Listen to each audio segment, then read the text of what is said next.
Ya, sebab sesuai dengan yang seharusnya saya jawab, saya keberatan kan. Sebab saya tidak akan berkeberatan, saya akan dengan senang hati menjawab semua pertanyaan itu kalau ijazah itu hadir. Tapi kalau ijazah itu tidak ada, lalu diskusi kita akan kemana nih gitu kan. Jadi seperti berimajinasi semua gitu. Jadi ya saya mau coba korelasikan dengan tanggal 9 Juli 2025 ketika saya menjadi saksi ahli pada gelar perkara khusus itu ya, di mana saya menjadi saksi ahli dari TPUA yang melaporkan Joko Widodo ya di Barreskrim sebagai terdumas dan pendumas ya. Saya disaksi ahli dari pendumas tim TPUA.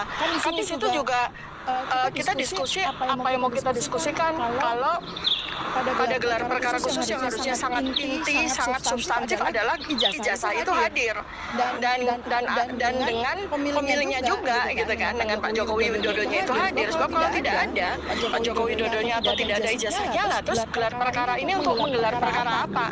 Ya kan seperti itu ya. Tapi ya anyway ya, saya sebagai saksi ahli ya memberikan penjelasan secara keilmuan saya gitu ya, bahwa sejak tanggal 22 Desember 2022 itu kan muncul pertanyaan dari publik kan terkait dengan adanya polemik dokumen yang digunakan oleh seseorang untuk kemudian mendapatkan jabatan kan, mulai dari wali kota, gubernur dan presiden gitu ya. Dan ternyata dokumen itu kan banyak sekali orang yang mempermasalahkan. Nah, saya sebagai peneliti tentu saja punya tanggung jawab secara moral maupun secara obligatori saya sebagai peneliti untuk melakukan penelitian tersebut. Tentu saja sesuai dengan domain saya ya. Jadi penelitian saya itu kurang lebih itu mencocokkan antara jadi melakukan jawaban atas inkonsistensi, inkoherensi, dan inapropriasi antara dokumen yang diklaim dengan perilaku-perilaku dan pernyataan-pernyataan atau pendapat yang tidak konsisten. Seperti itu ya. Dan kita semua juga tahu kan, seperti misalnya inkonsistensi itu pada KKN misalnya, yang